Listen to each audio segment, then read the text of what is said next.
Hello दोस्त, कैसे हैं? आई होप अच्छे होंगे। दोस्तों, आप देख रहे हैं सपोर्ट भोजपुरी यूट्यूब चैनल और सपोर्ट भोजपुरी में आप सभी को एक बार फिर स्वागत है।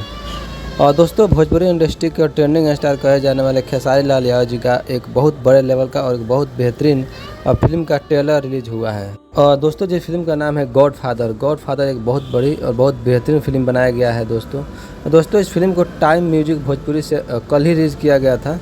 और थोड़ा वीडियो बनाने में हम लेट हो गए, इसीलिए आज अपडेट आप लोगों को अपडेट दे रहा हूं। और तो दोस्तों, जाइए टाइम्स म्यूजिक भोजपुरी पे इस फिल्म का ट्रेलर को देखिए। काफ़ी बेहतरीन फिल्म का ट्रेलर बना हुआ है। और दोस्तों, बता दें, इस फिल्म को डायरेक्ट किए हैं भोजपुरी के बेहतरीन डायरेक्टर पराग पाटिल जी। पराग पाटिल एक बहुत बड़ा नाम है, बहुत बड़े डायरेक्टर हैं। कई ऐसे फिल्म को सुपरहिट फिल्म डायरेक्ट कर चुके हैं बड़े बड़े स्टारों के साथ। और दोस्तों, इस फिल्म को टेक्नीशियन फिल्म फैक्ट्री के द्वारा निर्मित किया गया है, बनाया गया है। तो जाइए इस ट्रेलर को देखिए। जैसे फिल्म का कुछ अपडेट आ रहा है, मैं आप लोग भी वीडियो लेकर जरूर आऊँगा।